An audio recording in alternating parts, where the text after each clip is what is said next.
What's up, everybody? Soccer Dad Pod time. We got a Zoomer today. We're bringing in our guests from a couple different corners of the states today. You've already read your dashboard. You know we're going to be talking TST, talking to the Hoosier Army, some representatives from the Hoosier Army, their benevolent leader, and a couple of players, passionate ex-Hoosiers themselves. Joining me today, carpool co-host Zach. Do you consider yourself number 2 or number 3? 1A, B? Wow. How do you rank yourself these days? That's a good question. I think 1A makes sense, or Sure. 1B, year one, and then we're just A or B slotting in whenever when. I see you as equals. Please don't discount yourselves, man. It's too early in the show. We'll hand out grades later. Zach, you've been busy, man. We last time we all got together, we actually recorded an episode out there in Baltimore, which is quite possibly the most poorly designed, logistically challenged city in America. That whole region, north, south, east, west, doesn't exist, does it? Not even at the fields. It's tough to get around. A lot of hills. No good service either, which is challenging. Yeah, so the whole modern day cell phone service is lacking. Anyway, that was a lot of fun because we threw together kind of last minute our previous episode. Literally called it. I think I titled it "Baltimore Kids and Moms" or something like that. I could tell you and Jared were having fun with it because obviously we brought on your two prodigies, Grady and Drew, and we put them on the mic, put them under the microscope, and they hit it out of the park, dude. I have gotten a lot of texts, calls, feedback on this one because the two of them, we leaned into what they're going through. Your son, a junior, working on getting recruited, working on closing that deal. Drew, a sophomore, waiting for June 15th to get his turn. Both obviously a little bit of a carousel from an academy standpoint. Now they're over there playing under the Mike Sorber for SLSG, and they're firing right now. What in hindsight, looking back at it, how much fun did you have on that episode? It was a lot of fun. I mean, I think the fact that the boys are willing and able to talk about their experience, and we've got two guys on the show coming up that can probably relate to a lot of what they're going through right now, and that early recruiting period and getting the phone calls and the emails, and then what it means to be kind of outside of the norm from a high school player to a club player and how that works. So I thought they did a really good job of explaining what that feels like, what it means to them, and just the pride that they have. And oh, by the way, to throw it out there, the SLSG U17 team won their group after beating FC Delco in pins to secure their spot in the playoffs. So they're doing really well.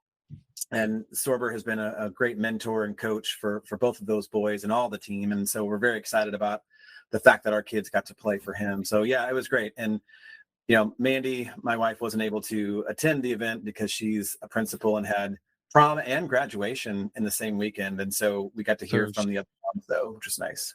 So she's got a real job. She has a real job. Yeah. We just chase the kids around, burning all of our savings. So something like that, right?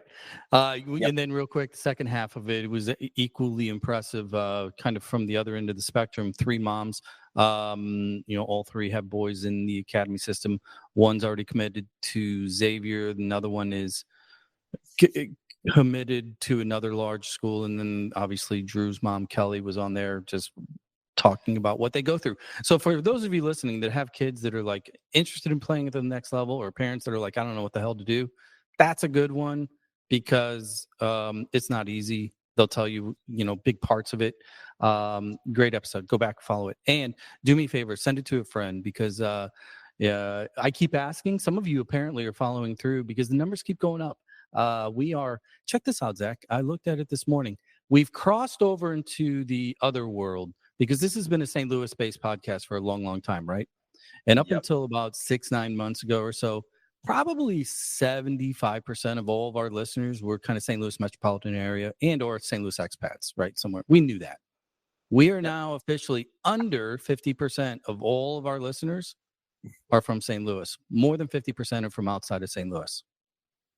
How about them apples, huh? I think when we bring on folks like we have this afternoon, it changes the landscape. And the more people listen, the more feedback we get, the more we tend to expand our coverage outside of just St. Louis.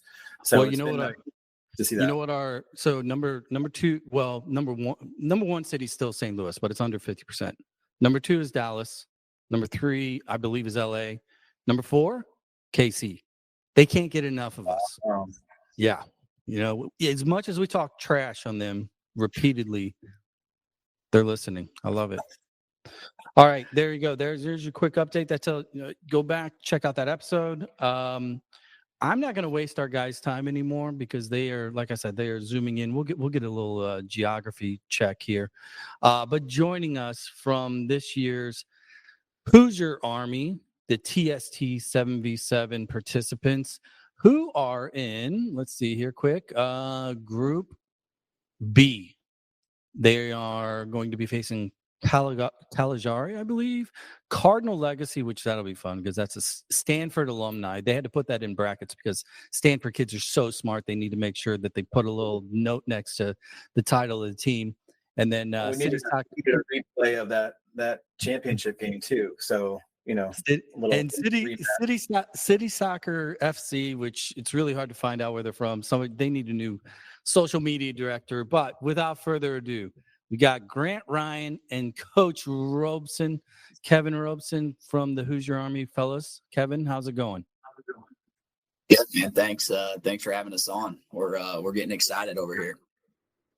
So let's just get a quick put a pin in the map as far as like what is even going on, because there's some people that are probably like what's 7v7, what are we going back to, like U8, what is this 7v7 thing, TST in particular? This is year 3, I believe, of the tournament, $1 million winner takes all. So why don't we start with you, Coach? TST tournament, 3rd year you guys are in, again, Hoosier Army. Talk about the tournament, talk about why you guys participate, why you want to participate, and a little bit of the logistics of the tournament itself. Yeah, it's a unbelievable event down in Cary, North Carolina.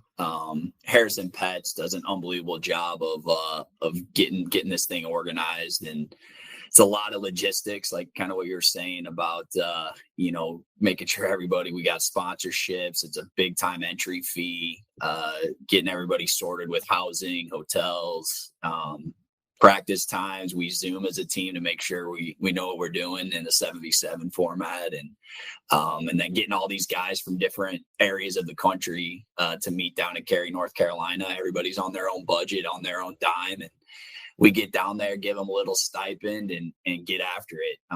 Haven't been training as a team. Our first training session will be 2 days before the event kicks off, which is pretty amazing. And we did the same thing last year and things worked out pretty well.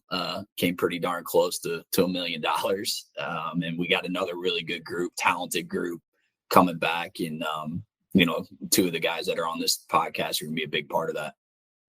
So let me toss it over to one of the 2 here. Grant, I'm going to start with you since you were online first. Your teammate over there, he was last, a little late to the show, right?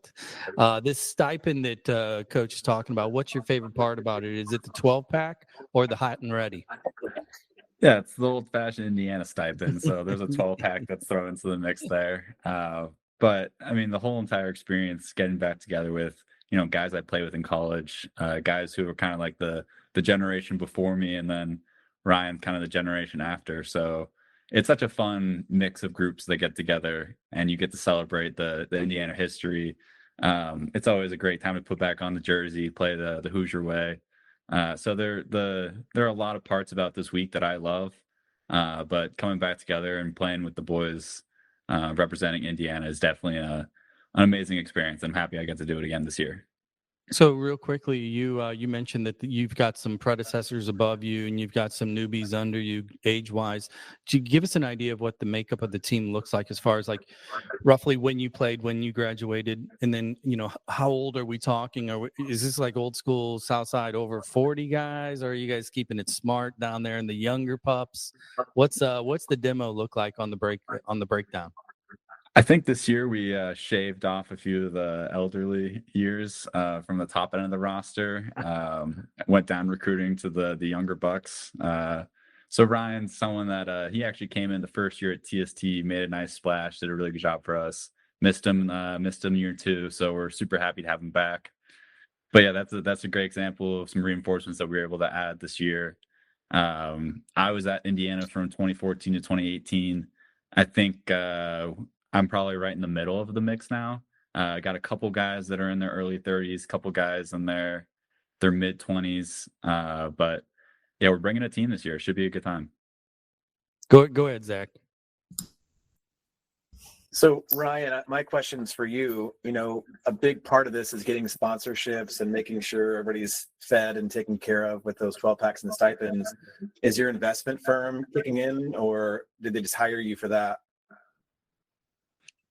No, I don't think I'm up there yet. I think that's Harris does a good job with that. I don't think I have the funds or facilities to kick in on that. I just try to bring the fountain of youth to the group and keep it light. I love that.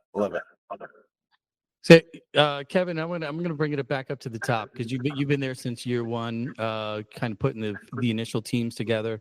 But more importantly, part of your role obviously is to scout. Check out the teams that are in your group or the teams that are coming up. The demo of these teams has just gotten kind of crazy. When you look at the big names, like the bright light Pat McAfee's of the world, and the kind of players that are coming in that are ex-pro at the highest level. Did you expect the tournament to not jump the shark yet? Because I still think it's a lot of fun. But are you surprised by kind of the momentum of the name recognition of some of the players and the teams that are being put together?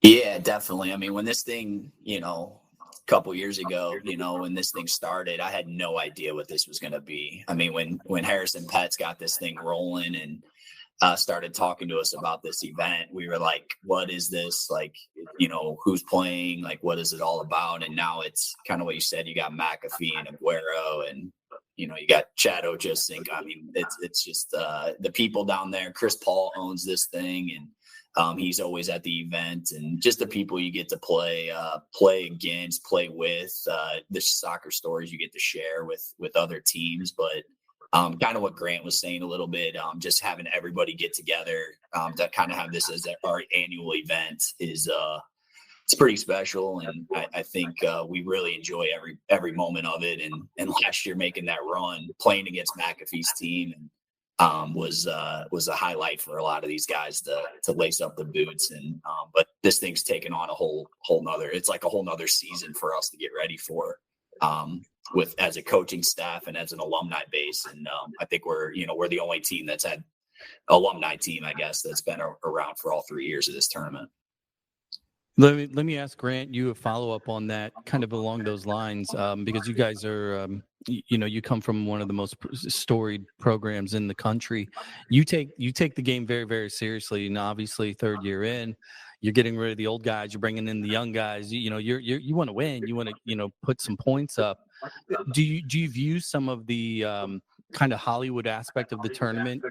Is it just, are you respectful of it, or do you worry about maybe diminishing kind of the purity of the game, the competition, the level, the quality of play? Do you see that getting threatened at all by some of the primetime aspect? No, not at all. I think some of the primetime names have done really well. Nani's team last year ended up, going all the way to the finals and losing to La Bombonera, the team that ended up knocking us out in the semis. But there are so many teams that enter in this tournament. Like there's so much soccer that's played in the week in Cary, North Carolina. There's a show that's on display at all times. It's super fun to see JJ Watt, lace up and run around in soccer cleats and just like be an absolute specimen out there. And then that doesn't take away from the 15 other teams of guys that are just talented soccer players that might not have the name of, the Sergio Agueros of the world. Like there aren't that many of those guys. Like there are a lot of really good soccer teams that show up and compete in this tournament. And then you get the Pat McAfees that, they pay and build out their rosters. So they bring the names to the table. They bring the competition to the table. And it's all in good fun. TST is just an incredible week of soccer to play. So I do have to ask this question because I teased it earlier, but I know the Poncho brothers, and I know this is an 8-year reunion in the making. Did you guys play against each other in the previous tournament last year or the year before? Or is this the first time since 2017 you guys have seen the Poncho brothers have to battle out again? Yeah, this will be the first time. I was on the team that lost to Stanford in the national championship game back in 2017. Obviously that game has one winner and one loser, and that will never change. And I will always have to live with that. My teammates will too. But no, it's just like I know Austin and his family, they're coming together. They're all going to have an Airbnb. Logan's going to do his thing with his team. Austin's going to do his thing with us. And that's just an incredible week for them. What an opportunity for that family to get back together and have that time. And then also, get out and compete against your brother one more time on prime time. It doesn't get better than that. Yeah, Coach, does that put a little extra on that game, or are we over that? I mean, it sounds like Grant still thinks about it a little bit, and I apologize for bringing it up. But I'm just curious if that gives a little extra juice to get back at those Cardinal Red folks, or if it's just another game on the schedule. Yeah, I mean, obviously, coach speak. It's another game on the schedule, but at the same time, that game will definitely be a big one. That's our third game in the group, so hopefully it doesn't have meaning. It'd be great if they're 2-0, we're 2-0, and both teams are already through. But that'll be the plan for our end for sure. But that's a game we're gonna go out and represent, and of course we'll have a little bit of we had a good amount of guys that played in that game, and that'll want to show well. And but anytime Stanford and IU play, it's a great rivalry and a game that we really respect them and what they do, and that run that they had winning 3 in a row is I don't know if it'll ever be touched again because winning 3 NCAA championships in a row in today's ecosystem of college soccer is pretty remarkable. That's crazy. And Ryan, for you, being on the younger side of the group, as you mentioned, who are you looking forward to playing against or seeing while you're out there? Is there anybody you're kind of really excited to play against or to watch? I'm just curious about that part of it. Yeah, for sure. I think, Pat Max, I wasn't there last year. I went to shout out Thomas War, so guys went to his wedding last year.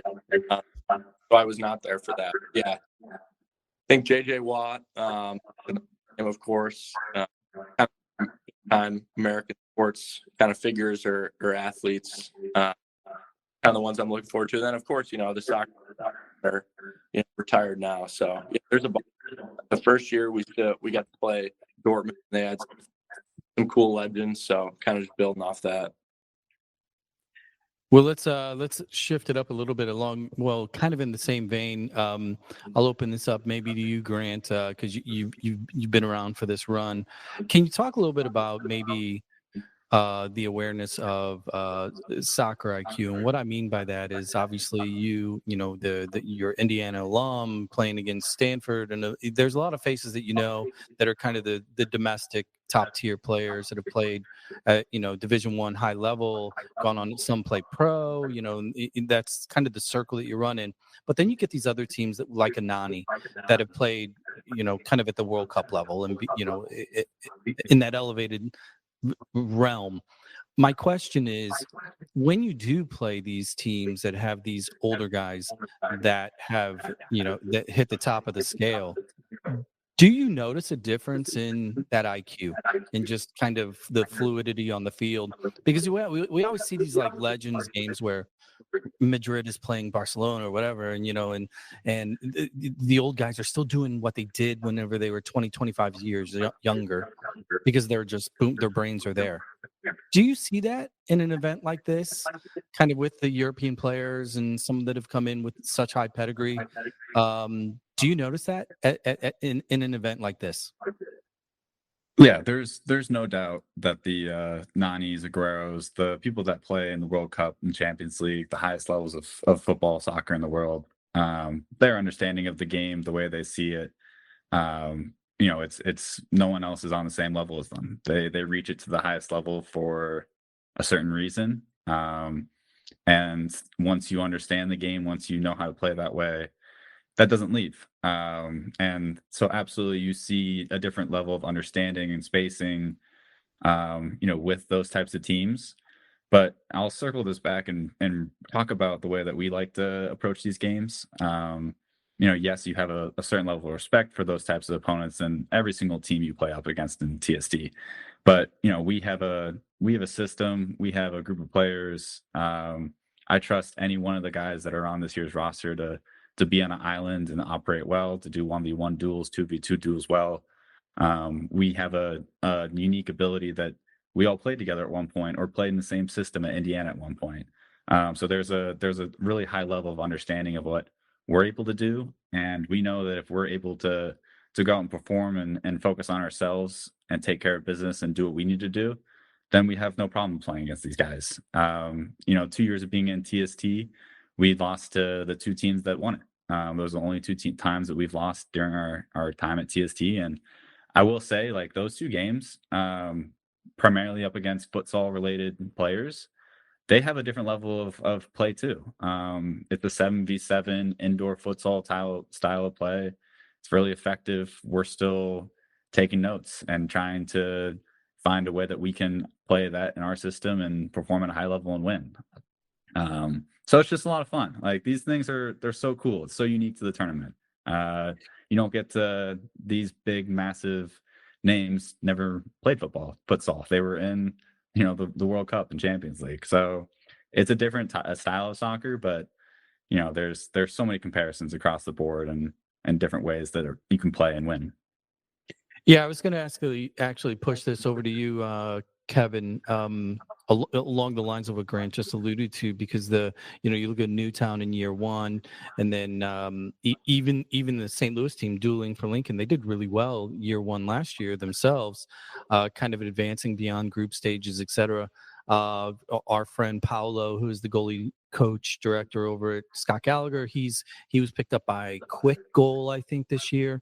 And he's an MASL indoor goalie, futsal goalie.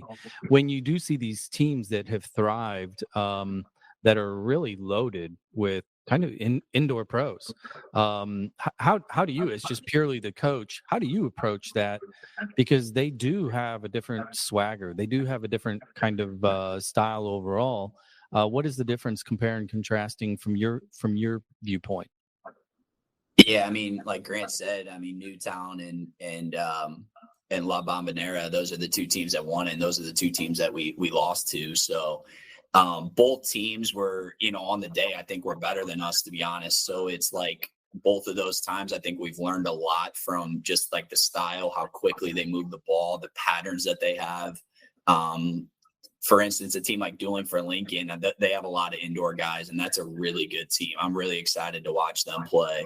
I was glad they weren't in our bracket because I didn't want to deal with them. I think those guys I think they got a similar style to us, and they understand, what how to work hard, but they also have talent. So, but yeah, the patterns of play, I thought in La Bombonera and Newtown were different. And that's something that we've tried to bring into our game as well, but we don't want to lose our identity as a group, and I think it's worked really well. And as a coach, looking back at the La Bamba game, you always think what you could have done differently, and I think maybe tactically we could have went to a two front. So there's little nuances in the game that I think that we've learned these last couple of years that I think can make us a threat in this year's tournament. So third time through, year one, when you guys rolled out that way, just trying to feel it all out, your spouses, wives, significant others, right? Probably thought you were all crazy. Like, what the hell are you? You're going. You guys are just going to party. That's what you're doing. Year three, with ESPN and everybody else, YouTube, TV, and everybody picking up, and this thing has grown to what it is. Do you catch people around you that know that you're going to this thing? Like, holy shit, that's cool. That's that tournament on TV that we see Pat McAfee and all this other stuff. Are you hearing chirping, within your own circles and extended friends, like the elevated popularity of TST?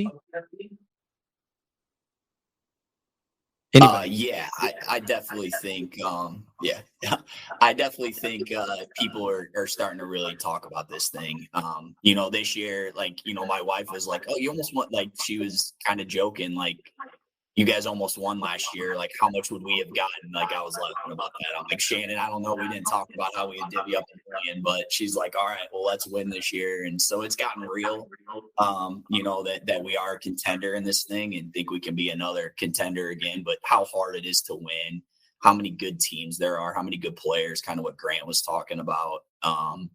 There's just so many, and like, a team like Dueling for Lincoln that nobody really knows about, but I do because I see those guys play and how hard they train and work, and they're the blue collar guys from St. Louis that I love. And because you hang out at the Miter, because you hang out at the Miter Cup drinking beers, right? I've seen those guys. I've seen those guys in full force and how good they are. So, but yeah, it's such a fun event, and it's something that people are talking about more and more, and like I said, it's getting more real, and the media coverage that this thing's starting to get, and what's great, I think, is the most important is we get to talk to recruits about this thing, and recruits know it, and they're like, man, if you come to Indiana, after you're done with your pro career, hey, you know what, you're gonna have a TST team or part of our TST. That's a perfect transition, because I actually wanted to flip that over there, because it is we alluded to it in the intro here when we were talking about the previous episode and the boys coming on, and these are kids that are playing at MLS Next academies that are all theoretically 10 15 years ago absolute no-brainers. Have been a long list, boom boom boom, here's where these kids are going to go, and the landscape has changed. It's kind of grown and shrunk at the same time, as far as like where kids are coming from, the universities, and then you have the rules changes, roster limits that are being reduced down to 28 for programs that carried more previously, and everybody's going through the financials as to what they can even afford. I want to open this up to you, Grant, Ryan. You guys kind of heard the intro. We were talking about two of our three boys, Zach and Jared's sons, where they were like talking about their own experience right now in the thick of it as high school juniors and sophomores, trying to figure out what's going on. Can you take us back in time a little bit? Maybe we'll start with you, Ryan, since it's closer to you being the puppy. Talk about your own experience, maybe lean into, how you prepped for the recruiting process, the things that maybe you were tending to that were outside the realm of soccer, not your technical skills, not your tactical skills, not your mile time, none of that stuff, but maybe the preparation either on paper or phone calls or emails. What did your recruiting process look like? Yeah, for sure. No, I think it's a great question. I think on the off the field stuff you mentioned, I think it helps, obviously, having like a good family, good friends, upbringing, being able to be social, connect with people, that obviously goes a long way. And then, of course, yeah, I think obviously the main part is how you play and all that. I actually was fortunate enough, I played high school soccer for most of the time and only played for an academy near the end, right before I went to IU. So that was kind of a different, I guess, more unique path than most, at least that go to IU, although we do a good job of getting some good high school guys. Well, yeah. Let me interrupt you. Because I want to ask a specific question about that, because in today's environment, there's a knockdown, drag out, fight to the death battle between academy soccer in particular and then club high school experiences. You clearly were recruited at a time in which the academies were in full form. but you were playing high school soccer at the same time. Now you've seen all of your peers, your teammates that came from the MLS academies and similar. Can you talk a little bit about what high school soccer meant to you in a time where the vast majority are playing academy? How important was high school soccer, do you think, to your development, to your maybe maturity or leadership, or the intangibles that you can only get at a high school level? Yeah, for sure. No, I think there's definitely pros and cons. I was drawn to, playing with my buddies, playing in front of your school. You don't really get that on, academy weekends where, it's just like your parents at games. But then also on the flip side, obviously, there's a little bit of a training deficit and maybe competition deficit. I was fortunate. The reason I did is because I had a really good high school team, a lot of kids that played soccer in college after, like myself, and had a good club team and kind of a good competitive club environment as well. So I think that kind of helped offset the potential cons and made it work. So yeah, I think it's situational, kind of on a situation by situation basis, and it happened to work for me. And a lot of other people, obviously maybe an academy is best for them, or maybe you probably have a better chance of getting recruited through academies, of course. So maybe if I wasn't getting looks that I wanted, I would have switched earlier, I guess. But yeah, it worked for me, and it was awesome, honestly. Yeah, getting to see all my friends and family and play in front of a school and all that. So it was a great time. Let me ask a quick follow-up to you, Grant, along the lines of going through the process and you're looking for your school, or because what we hear now in a lot of these kind of conversational circles is there's dream schools, then there's realistic schools, and then there's fit schools, and and it's all these tiers of that the player and the parents have to work through to determine what is a good fit, versus what is that dream fit. Indiana University is a dream school for the vast majority of kids in this country. Stanford is as well, and obviously Ohio State, North Carolina, ACC period, right? For you, can you speak to managing that expectation as far as to a young kid? Like if you were to be a mentor for a minute, how would you address working with a player that is kind of in the mix, trying to figure out what is a good fit? Yeah, absolutely. I think it's very situational. I think that every single person might have a better fit in a different spot. I went to North Carolina on my visit and was kind of in my head, really wanted to go there. Didn't have a great first visit, but I was kind of set on thinking that the spot was for me. I took a second visit there just because I was like, I want to see this place. It's North Carolina. It's in the ACC. Let's check it out. It just wasn't for me. Then I went to Indiana. I met Brian Mazonoff and Todd Yeagley. Very quickly fell in love with the program, the people that were there. I had amazing experiences with the coaches on my visit. Had a great weekend with the teammates that I stayed with. And then I wanted to study business, and that was my other passion outside of soccer. So Indiana for me just ended up being a great fit. But it's a tricky process. And I think that there are a lot of different, scenarios where there's a best fit for someone. But for me, Indiana gave me a home away from home. It allowed me to pursue, my soccer career, my plan B business career, and kind of gave me everything that I was hoping for in a college experience. So can't speak highly enough about what Indiana brings to the table. Well, Kevin, I think they just did your job for you as far as a promo for IU. We pay him off. We give him money every time. Did you not hear that stipend conversation earlier? Yeah, exactly. Yeah, no, I think it's great. And I mean, I've met a lot of alum from IU, and obviously St. Louis has been quite a pipeline over the years. And so we have a lot of alum that live in St. Louis. Kenny Godat is the one who I think flies the most colors as regularly as possible and talks as much as he possibly can. We don't know that name. What can you? Yeah, I'm not sure who Kenny Godat is. Godat.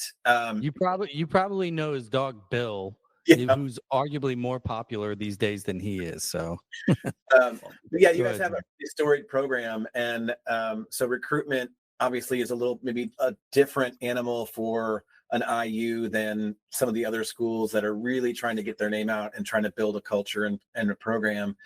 But what are some of the challenges you face, Kevin? I mean, I'm just curious from a logistics standpoint. We don't have to go into the NCAA lawsuit and all that kind of fun stuff. It's still pending.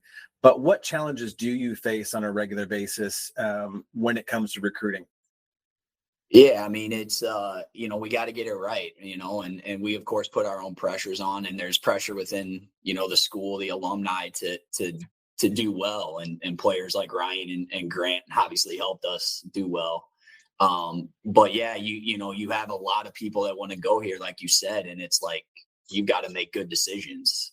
You've got to, there is a roster cap, and you need to evaluate talent well and understand the right mix and the right personalities that make IU what we are. And I think that's what I think tries to separate us. We don't try to recruit the best 28 players we possibly can. It's can each player fill a role and bring value in that certain position. So it's not like we go to a field and try and get the absolute best 28. When we first scouted Witt, we were like, we knew he might take a little time, and then he became our best player in his last season, had 10 goals, 10 assists. And Grant, we were like, man, we need this kid to come in right away and start. And he did that exactly. So those challenges, putting the team together, but is so critical. And we put a lot of emphasis and value on that. And that's why, we are a Midwest driven program. Obviously we'll go to the coast when we need to, but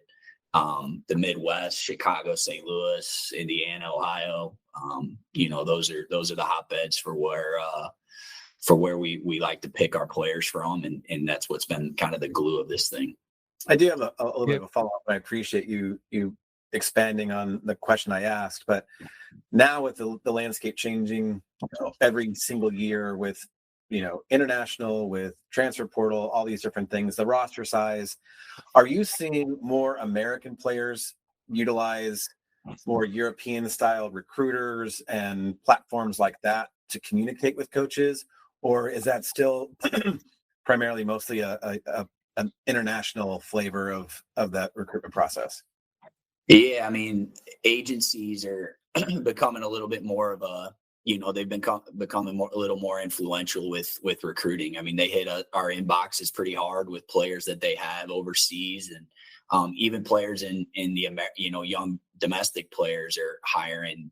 I guess if you want to call them agents, or to help them promote their sons to us. And it's becoming it's a game within a game, recruiting right now. And there's so many different ways to get seen, to get on our boards. And there's just so many players from international, and there's so many players from America that are trying to get recruited, and it's harder than ever to get recruited. And I almost feel sorry for some of these 16, 17-year-olds, because spots are becoming even more and more limited.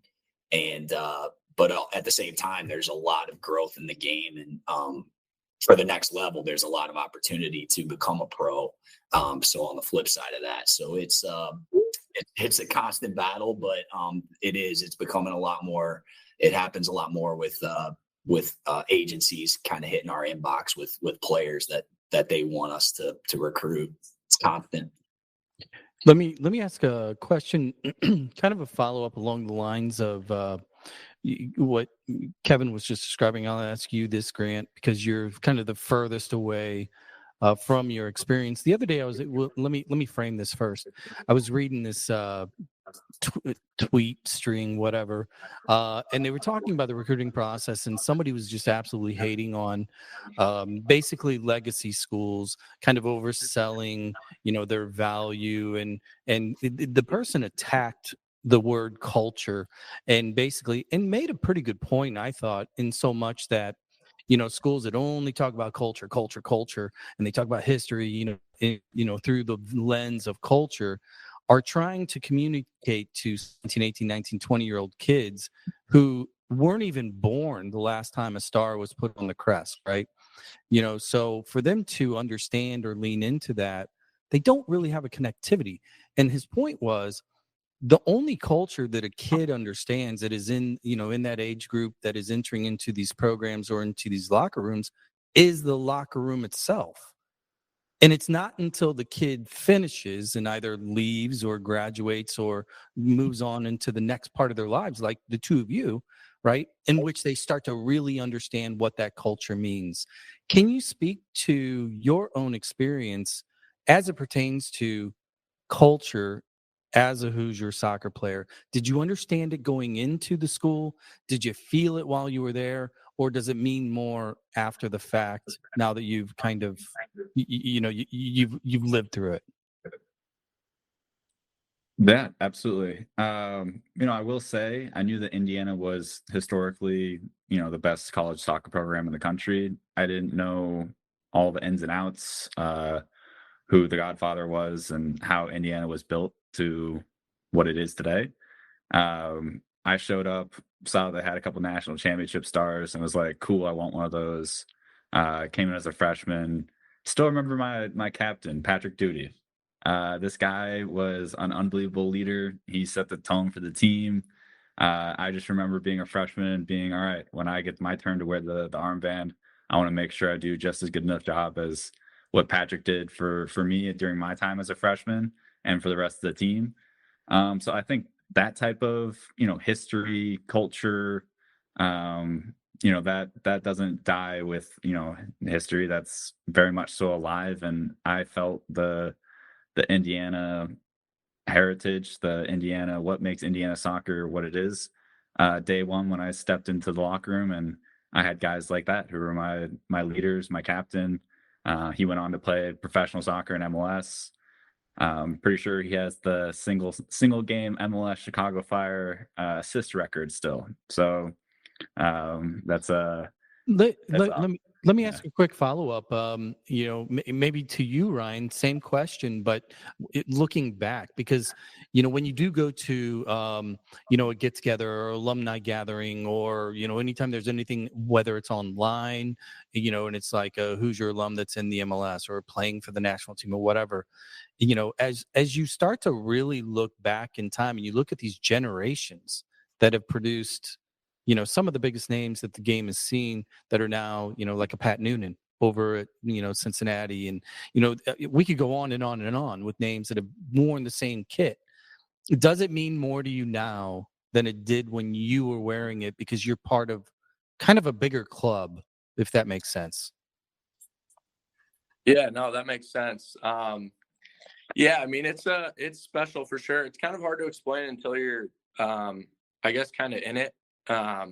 But to sum it, it's just like everyone's very similar and like fully bought in, but a lot of, like Roby said, a lot of Midwest guys, similar, values, similar kind of upbringings that just, kind of are willing to work hard and buy in fully. And like my class and the guys around my class are all my best friends. I don't think that'll ever change. I was just out in California in San Jose visiting Muni with a few of us. So like we're always still hanging out. And yeah, the culture, it's special. It's hard to explain. And for me, especially when it was kind of a no-brainer for me. Roby knows, but I was kind of brainwashed as a Hoosier. Both my parents went to IU. A lot of my family went there. And so once I had that offer, it's very different from Grant's. I think I don't think I could have accepted it faster. It's probably a couple seconds maybe, or yeah. So let me ask a last part, third part, to the same question, only to you, Kevin. And you take the Yeagley name out of the equation.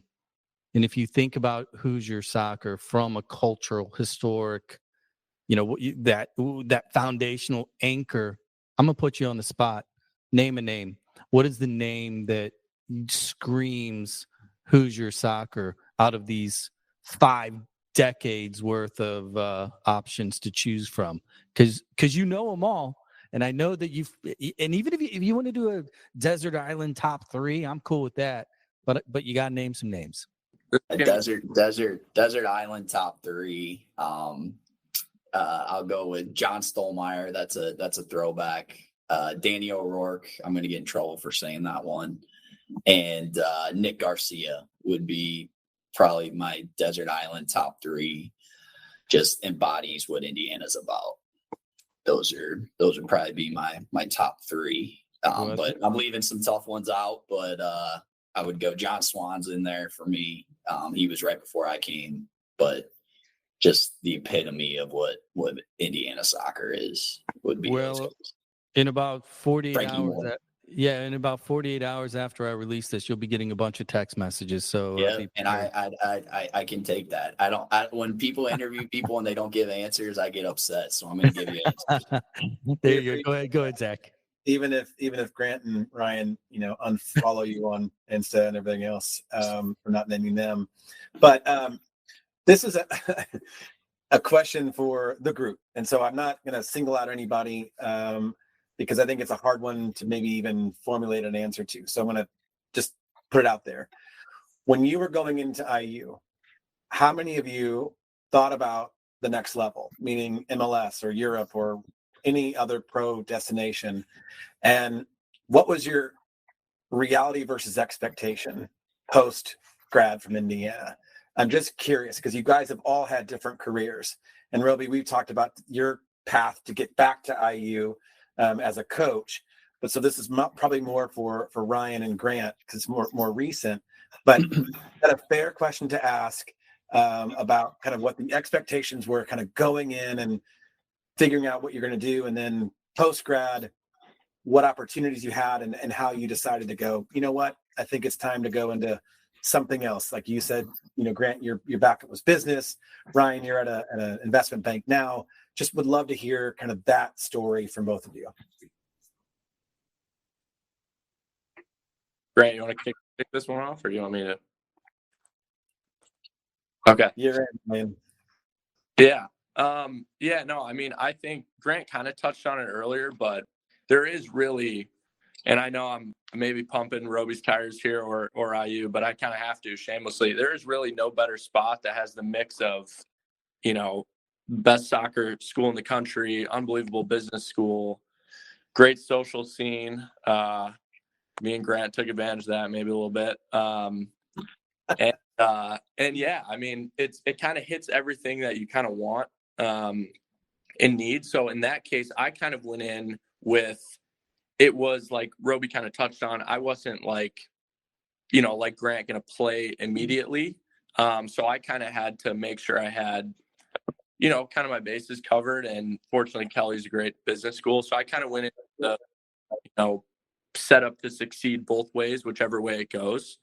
And then, of course, once I started to have success later on in my IU career, I was like all in, on soccer. I'm like, let's make it happen. But, and I had a, pretty short professional career. I wish it was a little longer, but because of that, I was able to transition right into a great, job in the business world. And I think the IU soccer kind of network, you talk about guys like Harrison Petts and people like that, the IU soccer network, in soccer and also in business and other avenues of life are kind of second to none. And you're always kind of set up either way. So I kind of had that mindset going in just to kind of taper expectations, if you will, but I kind of outshot it on both ends for me, at least, getting to play, have a great final season and then getting to play professionally a little before transitioning. So. Great. Thanks, Grant. Yeah. I do want to mention that IU alumni network is awesome. There are a lot of people that are willing to extend to Olive Branch if you shared, and we're lucky enough to share that experience at IU. But for me, I had one goal. I wanted to play professional. I wanted to be in the MLS. Indiana for me was the obvious choice to get there. I think Todd told me on his message of what it meant to be a center back at Indiana and how that would develop me to be able to make it into MLS and have a career that I wanted to in soccer. And no doubt those experiences I had at Indiana set me up for success at the next level. I obviously wish I was able to play longer, but I'm very thankful for the time I had my 4 years in MLS. But Just like Ryan said, Indiana sets you up for both ways. I graduated with a finance degree from the business school, but now I'm in cybersecurity sales. So it just gives you enough experience in so many different areas of life. It pads the resume. It puts you in a position to be successful. Gives you all the tools you need to kind of hit the ground running, whatever you do once you leave IU. So can't speak highly enough about that process. Hey, so Coach Roby, a little earlier we were talking about the Stanford run there a couple of years ago, and the reality that it's probably an impossible task at this point given the landscape. Can you take a second and talk about kind of maybe a state of the union of Division I soccer in particular at the highest level? You look at last year, the winners, nobody saw that coming. Nobody's putting that bet in Vegas early in the season. Starting with really, if you go back in a handful of years, Marshall kind of coming onto the scene, and some of these other schools that aren't typically, they're not a tip of your tongue when it comes to soccer schools. Being one of the top 2-3 soccer schools of all time, can you talk about that delta and it shrinking, between the haves and the have-nots? Because it's gotten a lot tighter, over especially the last 10 years in particular. Can you give us a quick state of the union as to the competition level, the expansion of other schools that are doing well, that were really not even on the radar, not too long ago? Speak to that for a second, if you don't mind. Yeah, I mean, it's first, I think college soccer, like the resources and the amount of attention and the media that we get now it's never been better in terms of that, with the amount of money and the amount of programs that do care about it. I think it's great for the game to see a Vermont, a Marshall, make runs. Obviously Syracuse, naming teams that all beat us in the final. That's great. But yeah, it's, the Syracuses of the world and just different, that's an ACC team, but it's a lot of schools are seeing a light and they're like, yeah, we can be really relevant in soccer because it is such a tight, the margins are so tight, so narrow. And schools are seeing a light that they can be relevant on a national scale. And I think that's great. That's great for us. Obviously, being a, I guess, quote unquote, blue blood in the sport. I think it's great to have this competition, to have this many eyeballs on the game, and kind of what I alluded to earlier about the pathway for these kids, these young Americans, and obviously a lot of internationals, but there's a lot of a pathway for them to get to the next level. But college soccer, I think, is in a really good spot. I know people are trying to make it better, and I think that's great. And I think we're right there, and we're going to continue to recruit and the players that we think can keep us competitive. But like I said, I think it's college soccer's in a great spot right now. Let me open this up to the two Keller grads over there. I'm going to ask a business themed question. Don't ask me that. Don't ask me. No, I knew that. You're a Chaminade kid. I knew not to ask you this question. Where I want to go with this is just kind of get your opinion as to college sports in general. You basically have two camps. You've got revenue sports and non-revenue sports, in so much that you have football and basketball, and then usually everybody else.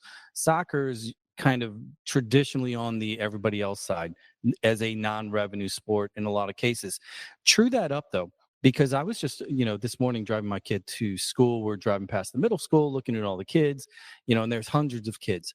There's City SC kits, there's Inter Miami kits, there's Barcelona kits, there's SLSG tournament kits. And what I didn't see, and here we are 6 miles from Busch Stadium, I didn't see one St. Louis Cardinals t-shirt. I didn't see one jersey. I didn't see any Blues kits. I didn't see any of that. Soccer is the fastest growing sport in America, for kids and frankly, from a youth standpoint in general. Why do you think it's taking so long for it to become more popular at the incrementally, quote, lower levels? MLS is figuring it out.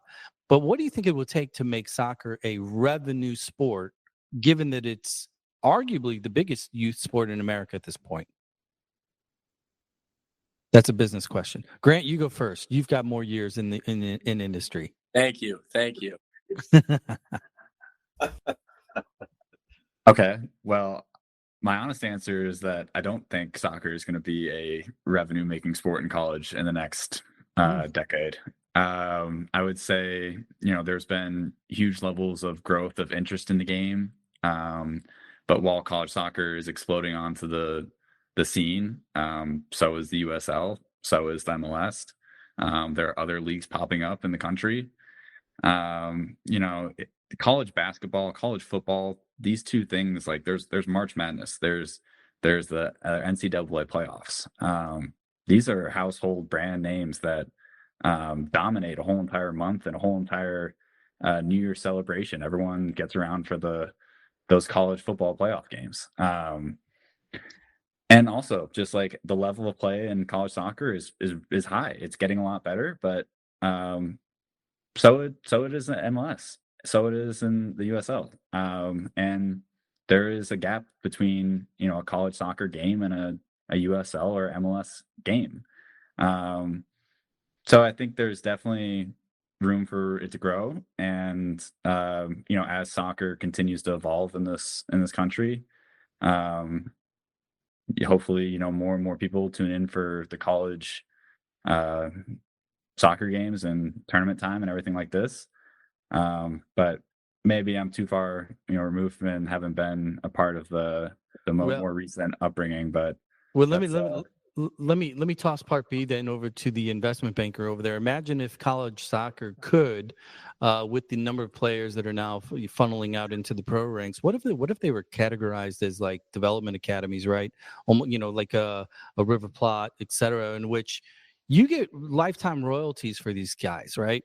Can you imagine if IU could take 1% of every contract of every pro player in perpetuity of their careers, right? There's a revenue opportunity for the quote blue blood schools, right? Or do you not like that idea?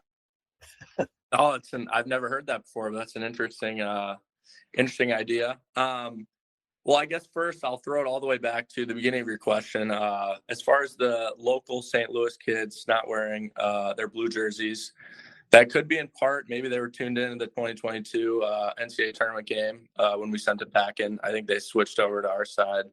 Probably a lot of local youngins switched over. Hold on, Ryan, what's wrong with your audio there? Something's wrong over there. Maybe we're losing your feed. Go. It's a St. Louis. It's a St. Louis podcast. I married a redhead. It's always the redheads. It's always the redheads that come at me. No, I had to throw a little bit back, but no, I think. I think as far as the revenue sharing, Roby would know better than me, but I think IU soccer's got to be one of the most generating of soccer programs, of course. So I think that might be an anomaly for a few of the blue bloods, I would assume. Because I think, the crowds that we get, go to the tournament pretty far every year, stuff like that, camps, stuff like that. So I think IU is probably an anomaly along with a few other big programs. But I think in general, it definitely is tough. But I do think the revenue sharing will trickle in, even if they aren't, categorized as revenue sharing. I'm sure Roby and Todd might be throwing some checks at some kids these days that I wish was a thing when I was there. But are we talking a little NIL talk? That's a whole other episode. Okay, yeah. I won't go down then. But no, I think there's definitely probably interesting ways to go about it. I know that I'm pretty far removed now, but I know, of course, the model of the season might be changing eventually, stuff like that. So yeah, I think Roby might be better suited on the financials of college soccer, but yeah. No, let me jump in on what you just said there, Ryan, because I think I'm curious, and I'll start with you, Roby. Do you like the idea, and maybe you can't answer, then you can just kick it to Grant or to Ryan. You brought up the season changing to more of a 10-month season that would mirror Europe. And I think the MLS is also talking about doing that same thing. Do you think that would be a positive for college soccer from notoriety, from eyeballs, or do you think it's just, that's neat, that'll be fun, and we'll just take it as it is when it gets here? Kind of like the question on, you did your coach's answer. Oh yeah, on whether or not this game means more than the other. No, just another game. So you're free to answer however you'd like, but I'd love to hear then from Ryan and Grant, who don't have as much at stake on the answer. Yeah, I think there's this is definitely a coach answer. There's definitely pros and cons to this. There's a lot of things. I think revenue wise, I think to become a 10-month sport, I do think that would be a path to possibly becoming a revenue generating sport would be that 10-month season, based on crowds and what we could get at a Final Four, turning Cary. I think Cary's the best place for the Final Four. I'll go on record to say I think that can become our Omaha or, for the College World Series or,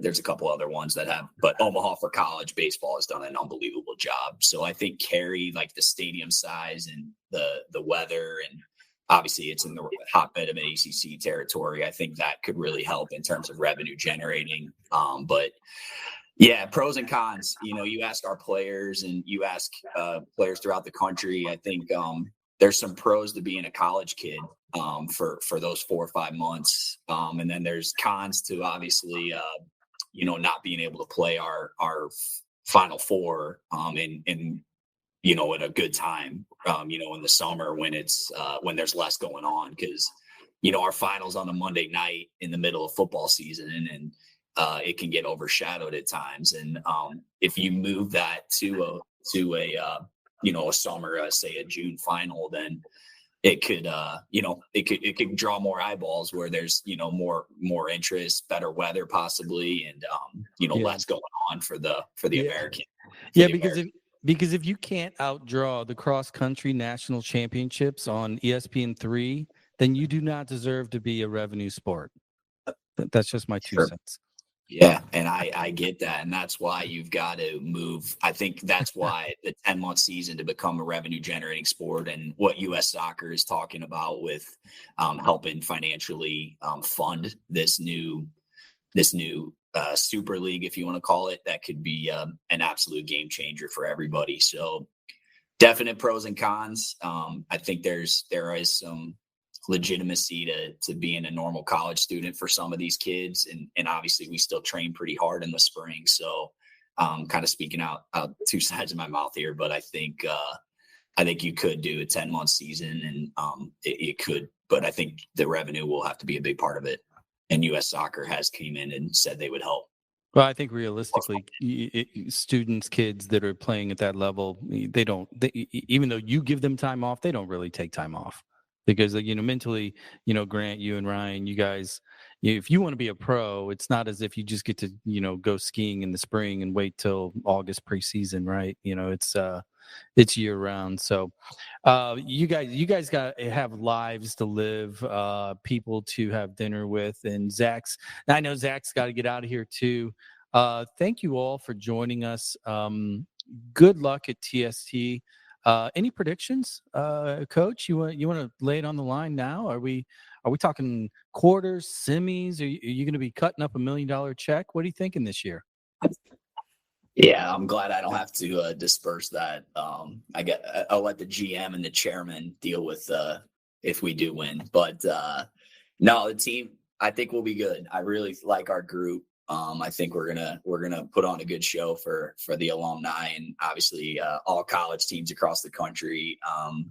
I think the team to watch is the boys from Dueling. I think they're gonna be really good. They're my dark horse to make a run. But us and them that would be a fun one. Some St. Louis action with AJ and Austin, and obviously me on the sidelines, but. Hopefully that would be for the St. Louis listeners. That would be a hell of a matchup. But I do think they're my dark horse to make a good run along with us, of course. That was a really nice PR shout, Coach's answer. You picked the St. Louis team on the St. Louis pod, loaded with a bunch of plumbers and part-time realtors. I see what you did there. Similar to us, man. We're just blue collar. That's what I like. I love it. Ryan, Grant, thank you, gentlemen, for joining us. Zach, as always, solid B+ today. I mean, you outperformed Jared for sure. Yeah, where was Jared at? He just didn't. We weren't worth his time, or He's I probably think he heard you were going to be on. yeah, Coach sounds Robson, about right. and he's he rubbing was his pool.